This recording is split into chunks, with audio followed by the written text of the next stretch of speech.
Baik, Bapak Ibu, terima kasih Mas Yoris atas kesempatan yang sudah diberikan. Kemudian Mas Iqbal, terima kasih pemaparannya.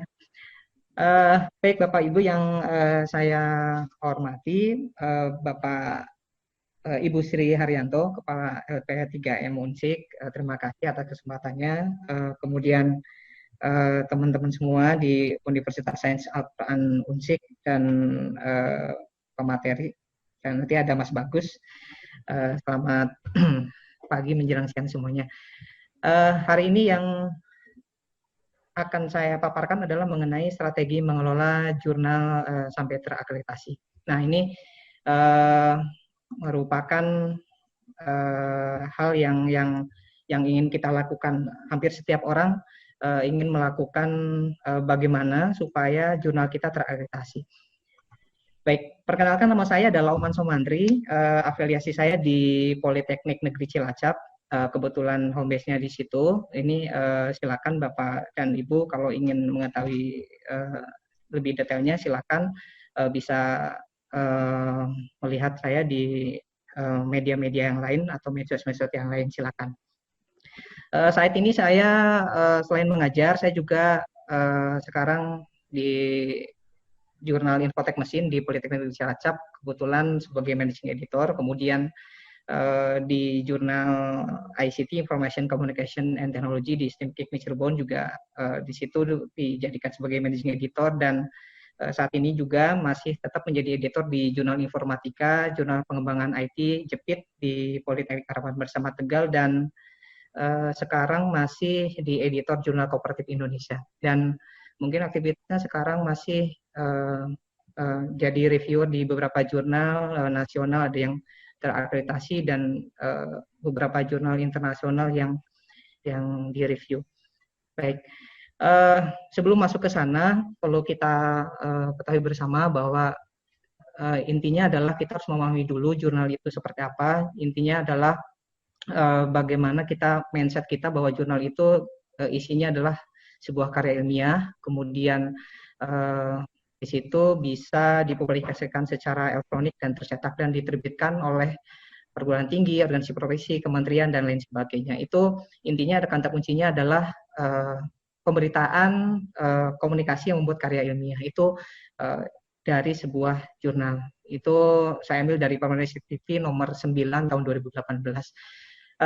Bapak dan Ibu, berdasarkan data yang ada, saya ambil kemarin di aksi 30 Juni, data jurnal yang terakreditasi di Sinta sekarang itu jumlahnya sekitar 4.985 jurnal yang masuk Sinta. Nah, ini banyak sekali perkembangannya, dan yang masih mendominasi adalah jurnal yang paling banyak adalah Universitas Negeri Semarang. Nah, ini beberapa kampus-kampus yang lain juga sudah mulai banyak mendaftarkan jurnalnya di akreditasi. Ini perkembangannya cukup signifikan. Secara detail berapa jumlahnya kementerian sendiri yang paham, tapi intinya sudah banyak beribu-ribu jurnal sekarang masuk ke Sinta.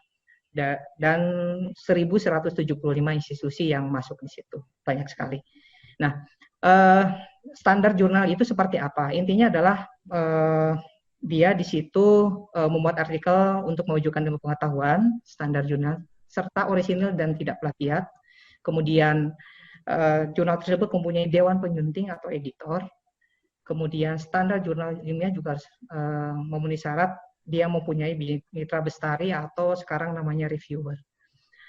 Berikutnya adalah menggunakan bahasa Indonesia dan bahasa resmi PBB, kemudian konsisten di gaya penulisan dan format penampilannya, kemudian dikelola dan diterbitkan secara elektronik melalui jejaring teknologi informasi komunikasi, kemudian terbit sesuai dengan jadwal, dan yang terakhir dia mempunyai EISSN dan DOI, Digital Object Identifier. Nah, ini adalah standar jurnal yang harus kita punya di situ. Jadi perlu kita pahami bersama. ya Bapak dan Ibu. Ini idealnya seperti ini. Kemudian kenapa harus ada jurnal? Intinya ada dua. Intinya adalah kalau saya melihat dari pemerintah Dikti ada dua tujuan utamanya: meningkatkan mutu jurnal itu sendiri, kemudian mendukung daya saing bangsa. Ini adalah dua tujuan utama kenapa harus ada akreditasi jurnal. Jadi mutu dari mana? Dari relevansinya, kuantitas, serta kualitas publikasinya. Itu yang menjadi tujuannya. Kemudian mendukung daya saing bangsa di tingkat internasional.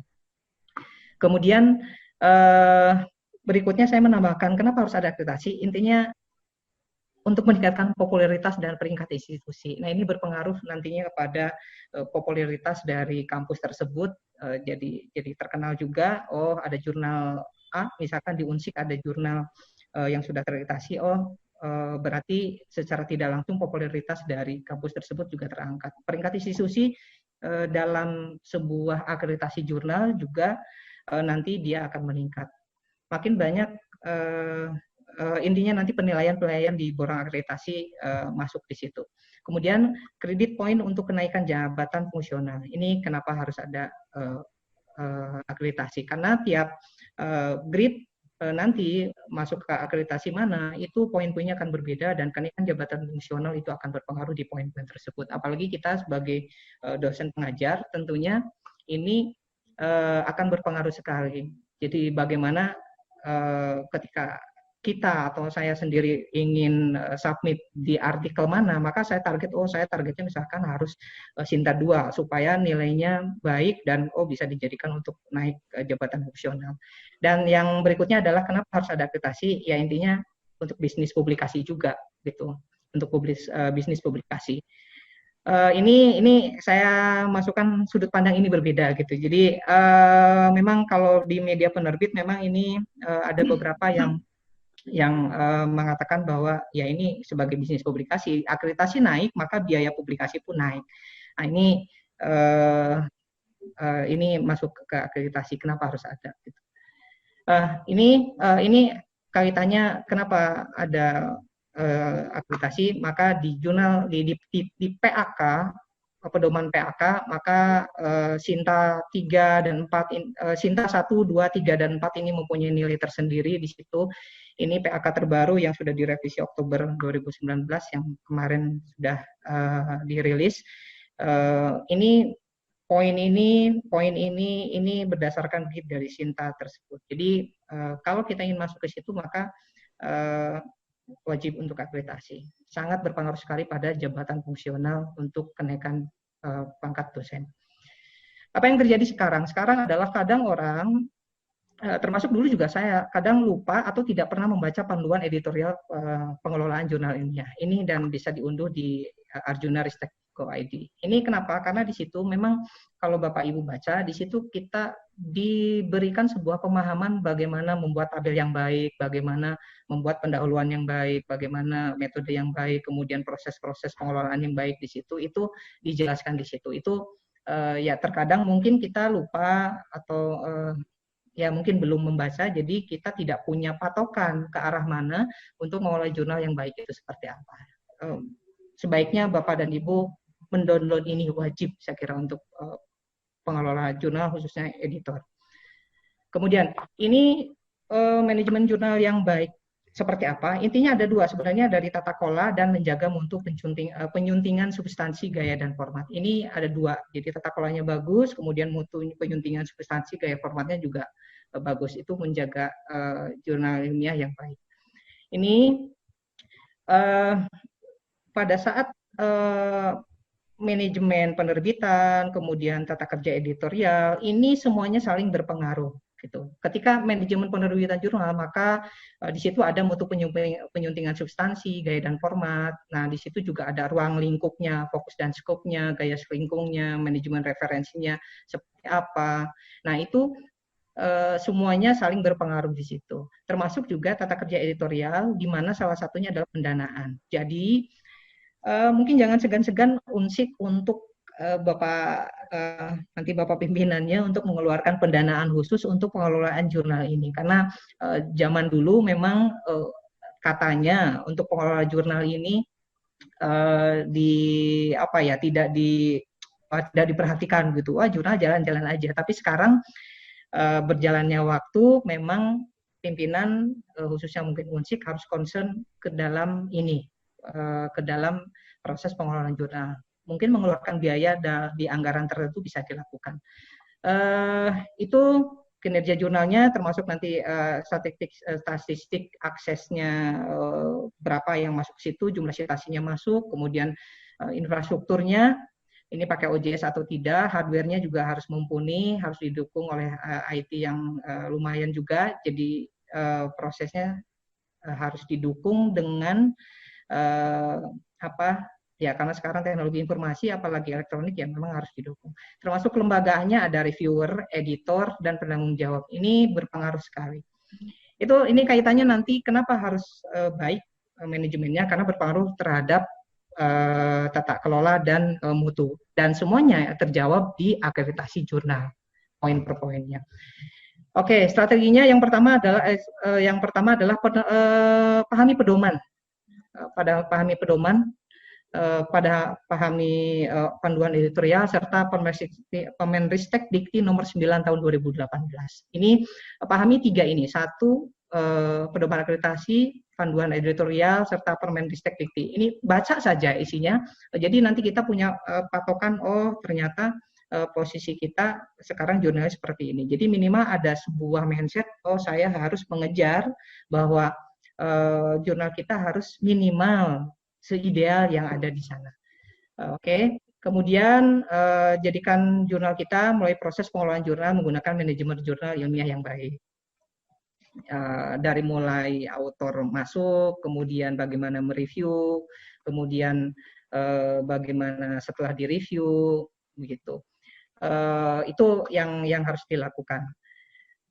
Kemudian pahami mekanisme akreditasi, penilaian akreditasi, karena kalau tidak dipahami ini, sebelum kita masuk penilaian, maka lolos tes evaluasi pun tidak bisa. Jadi mekanismenya pahami, syaratnya apa, maka sehingga dapat lolos tes evaluasi itu bisa menjadi step pertama kita untuk ke tahap selanjutnya. Minimal lolos tes evaluasi aja dulu. Berapapun nilainya yang penting, oh berarti kalau lolos tes evaluasi maka kita sudah ke step berikutnya. Oke, belajar memahami terus tata kelola artikel yang baik, kemudian khususnya editor, ini yang paling penting. Bapak dan Ibu, saya sebagai editor ini harus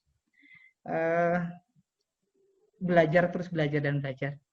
Wajib dibaca tadi panduan, kemudian pedoman dan Permenristek, karena dua ini akan masuk ke dalam akreditasi, masuk ke dalam Permenristek di sini. Jadi intinya 2 pedoman ini di dalamnya sudah tercantum di dalam Permenristek Dikti nomor 9 tahun 2018 ini ada di dalamnya. Termasuk ini kenapa harus ada akreditasi, ada 2, ini Permenristek sama pedoman, semuanya nanti masuk ke dalam akreditasi jurnal ilmiah. Ini yang menjadi landasan ketika akreditasi. Oke, baik. Berikutnya syarat akreditasi jurnal yang berdasarkan pedoman akreditasi. Yang pertama memiliki IESSN, dan PISS dan atau sekarang yang menjadi acuannya adalah EISSN. Dengan punya EISSN pun sekarang sudah bisa mendaftarkan akreditasi. Tentunya di SSN LIPI nanti kita akan cek di sini apakah ada atau tidak. Kemudian mencantumkan juga publikasi etik, di situ ada etika publikasi, kemudian bersifat ilmiah juga tentunya. Setelah terbit paling sedikit 2 tahun berurutan. 2 tahun. Kemudian di dalam penerbitan tersebut itu paling sedikit itu terbit 2 nomor dalam 1 tahun. Jadi kalau misalkan volume 1 berarti yang terbit itu volume 1 nomor 1, volume 1 nomor 2 1 tahun pertama. 1 tahun keduanya volume 2 nomor 1, volume 2 nomor 2. Itu berarti 1 tahun 2 kali dan sudah pas 2 tahun itu bisa diakreditasikan. Jumlah artikel 5 artikel sekurang-kurangnya.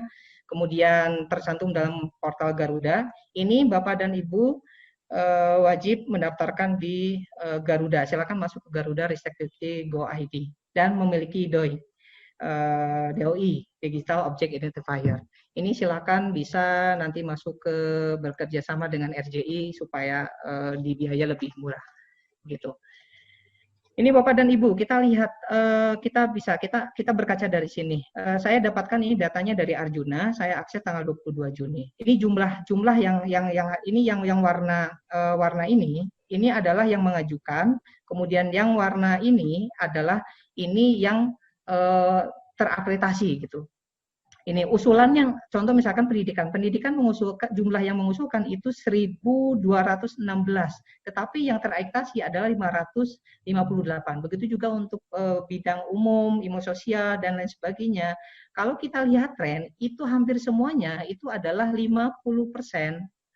Itu yang mengusulkannya jumlahnya segitu, ternyata yang terakreditasinya itu hanya 50%. Nah, inilah yang menjadi PR dari kementerian, katanya begitu. Jadi yang mengusulkan banyak, tetapi kalau dilihat dari rata-rata tren yang ada, ini semuanya adalah hanya 50% yang terakreditasi. Dari usulannya segitu, ternyata yang terakreditasi hanya setengahnya, gitu, hampir rata-rata setengahnya. Ini datanya dari Arjuna Ristek Dikti.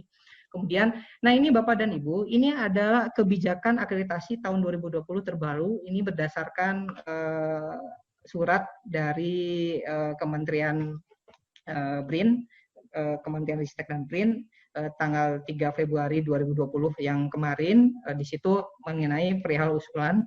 Nah, jadi kalau misalkan Bapak ingin mengajukan, silakan.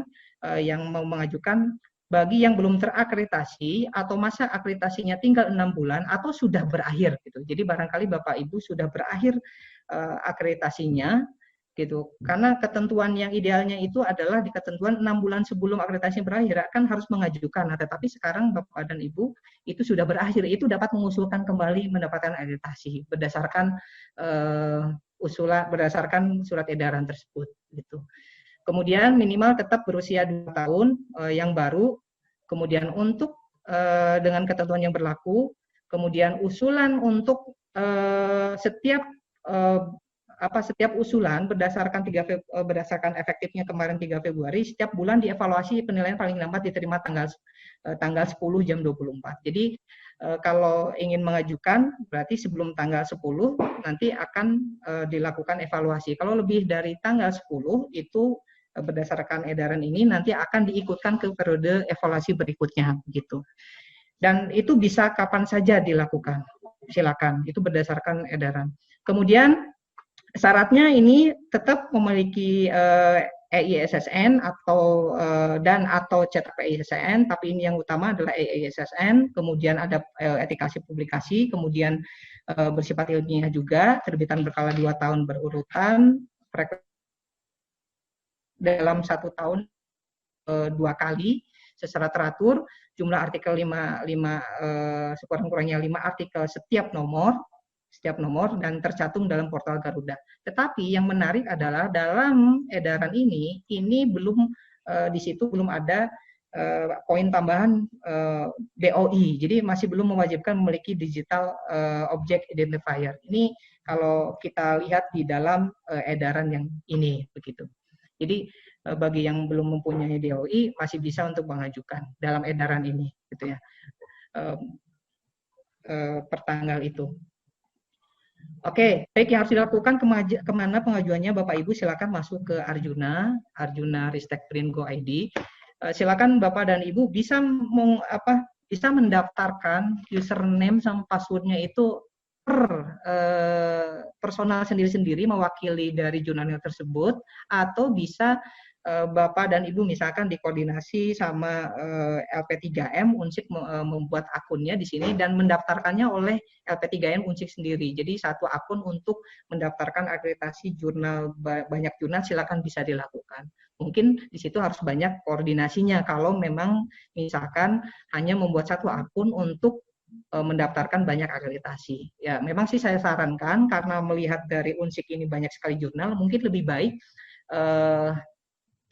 dilakukan oleh jurnal itu sendiri begitu. Jadi supaya tidak terlalu banyak komunikasi begitu dalam proses pengisiannya. Yang harus nanti akan mendapatkan username dan password, kemudian nanti barang identitas, barang penyunting, kemudian perkembangan terbitan berkala. Jadi 2 tahun yang akan diakreditasikan apa kemudian penyuntingnya, tim editorialnya siapa, kemudian mengisi borang evaluasi. Borang evaluasi ini nanti akan menentukan sampai di mana Bapak dan Ibu, apakah nanti akan direview oleh 4 asesor atau 2 asesor. Nanti saya akan ceritakan. Oke, semua artikel dalam 2 tahun terakhir ini silakan bisa dilakukan diakreditasi.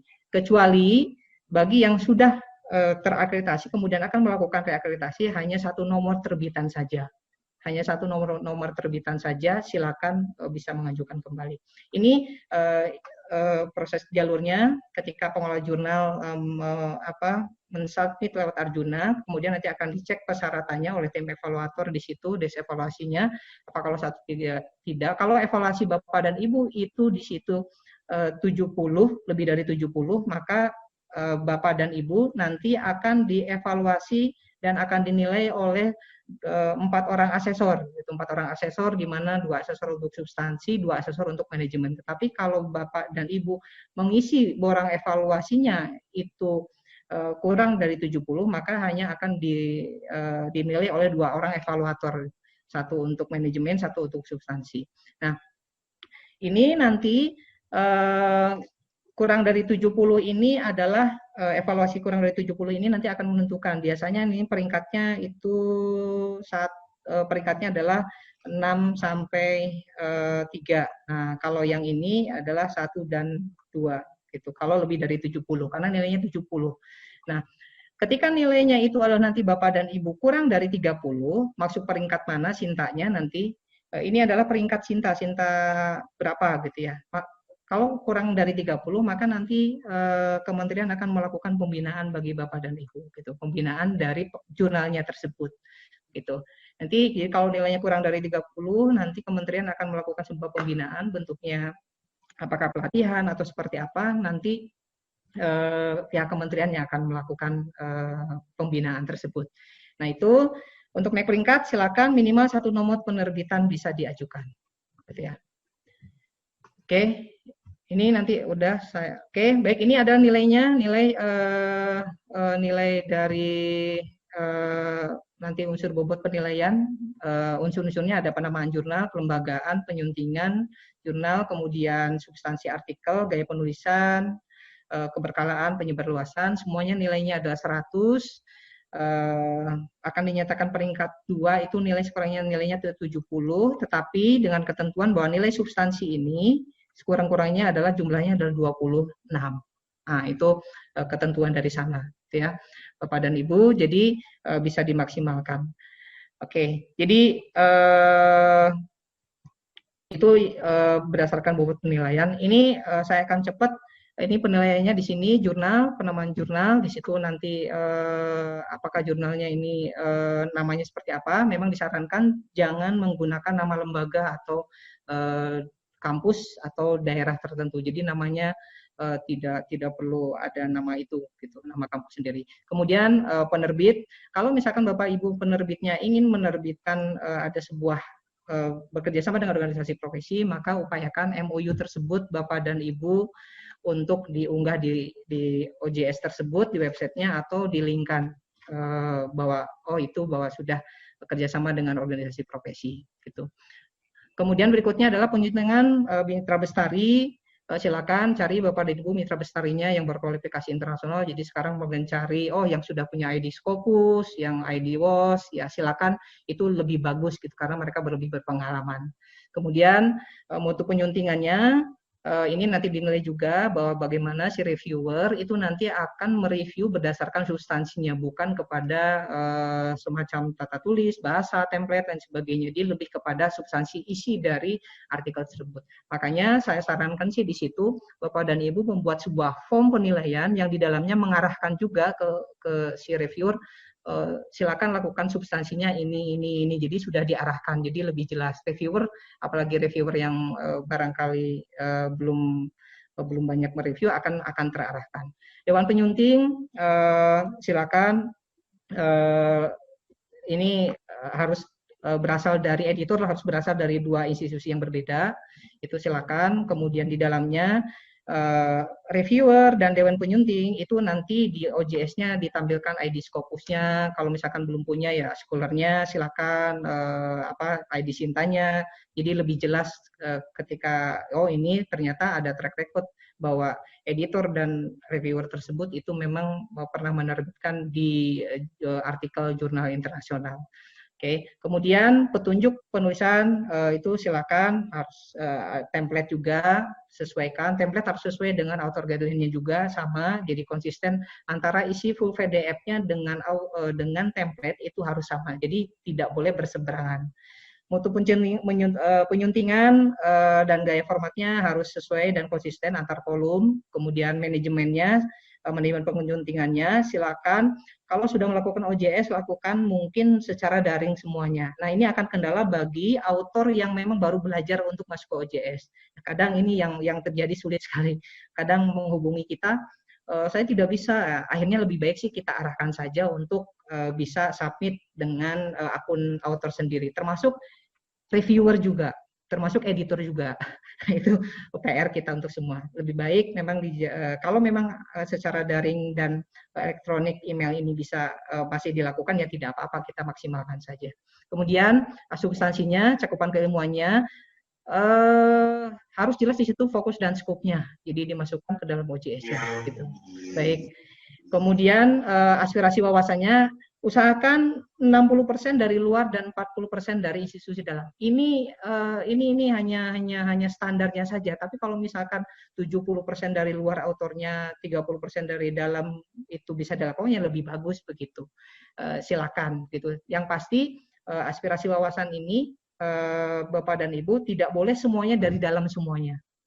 Penulisnya, oke, autornya, editor dan reviewer. Kemudian ini kepioniran ilmiah, di situ isinya harus ada semacam state of the art-nya atau penelitian sebelumnya dan ada gap analysis sebagai originalitas dari artikel tersebut yang dituangkan dalam pendahuluan. Ini bagi orang yang sudah sering membuat artikel, bagi seorang reviewer pasti akan tahu ketika di situ tidak ada state of the art di bagian pendahuluan pasti akan ditanyakan. Penelitian terdahulu Bapak Ibu apa? Tolong jelaskan bedanya dengan penelitian terdahulu apa? Begitu. Sebagai kontribusi dari penelitian itu yang biasanya reviewer lakukan, tanyakan. Nah, itu harus ada biasanya di bagian pendahuluan dilakukan. Kemudian sumbangannya ini penilaiannya apakah itu berkontribusi bagi masyarakat, kemudian dimungkinkan untuk disitasi juga dan bisa dilakukan untuk penelitian selanjutnya untuk dikembangkan. Ini sih penilaian lebih kepada kontribusi penelitiannya. Dapat pilihannya citasinya, jumlah citasi dari jurnal tersebut itu diambil dari Google Scholar. Nah, makanya Google Scholar-nya harus diaktifkan dan harus semua jurnal harus punya Google Scholar akunnya gitu. Jadi nanti ya patokannya adalah di situ. Nisbah sumber acuannya kalau bisa 80% dari jurnal semua Bapak Ibu atau proceeding gitu. Jadi buku itu hanya dijadikan sebagai sekunder saja kalau bisa. Jadi 80% daftar pustaka acuan primernya itu dari jurnal. Arahkan seperti itu oleh editor ke author. Kemudian kalau bisa usahakan untuk derajat kemutahiran itu kalau saya sih sering bilang kalau bisa 5 tahun terakhir gitu, meskipun ada di situ tim penilai katanya 10 tahun, maksimal 10 tahun terakhir juga boleh gitu, tapi saya menyarankan 3 atau 5 tahun terakhir artikel yang kita citasi itu di situ digunakan untuk dimasukkan ke dalam citasi. Analisisnya kemudian tidak hanya mendeskripsikan tabel dan grafik saja, tapi tabel dan grafik tersebut itu hasil dari apa gitu, jadi tidak banyak tabel, tapi tabel tersebut hanya diceritakan saja maksudnya apa tabel tersebut gitu. Penyimpulan kalau bisa hindari penggunaan pointer, jadi hindari kesimpulannya adalah 1 bla bla bla bla 2 bla bla bla, tapi jadikan saja satu kalimat utuh menjadi 1 paragraf atau 2 paragraf, barangkali bisa ada saran dan usulan di situ untuk penelitian selanjutnya. Ini untuk gaya penulisan saya kira abstrak, kata kunci, sistematika penulisan, pemanfaatan instrumen, keefektifan judul. Judul kalau bisa ini yang paling utama sih jangan tidak memunculkan lokasi tempat penelitian.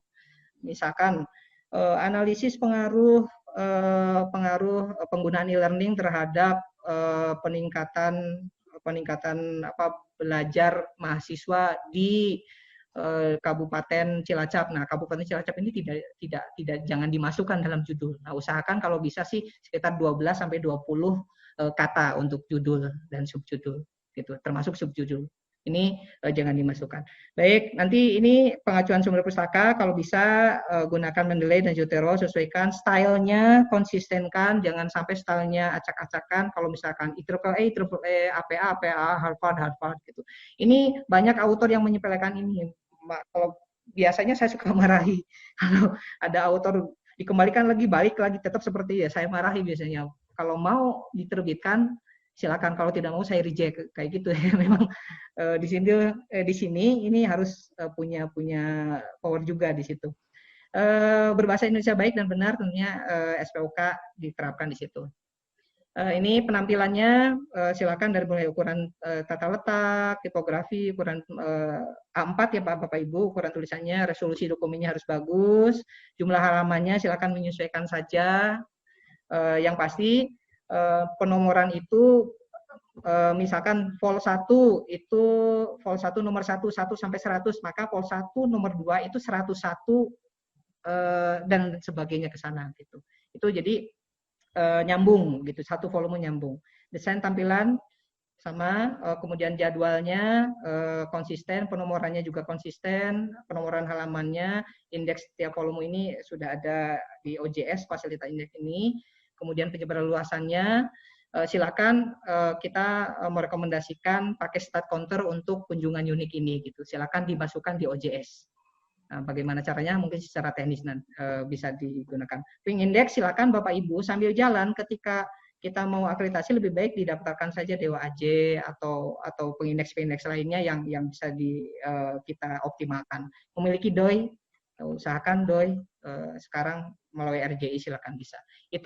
Ini peringkatnya peringkat 1, kemudian Sinta dari mulai 70 dan bawahnya Sinta 3 sampai 6 ini nilainya kurang dari 30 itu tidak terakreditasi.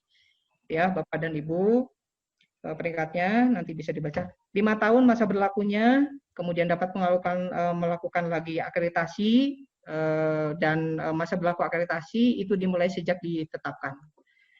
Kalau mau akreditasi lagi, maka 1 nomor sudah cukup bisa diajukan. Polisinya kejadian jurnal yang sudah Sinta 2 turun ke Sinta 4.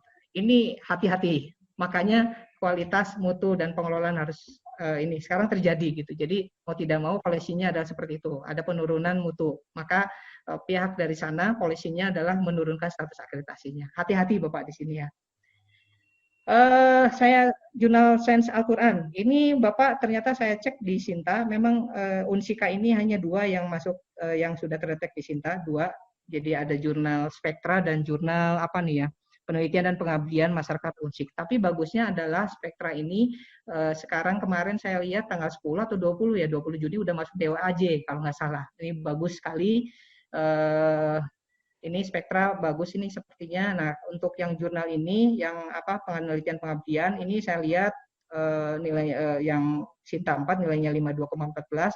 Ini mungkin mohon disesuaikan fokus dan skopnya dan beberapa keterangan-keterangan yang bisa dioptimalkan begitu. Jadi bisa kita lakukan. Jumlahnya 26 jurnal ya Bapak ya tadi mengatakan kurang lebih, yaitu memang PR besar dan perlu konsisten sekali dari editor.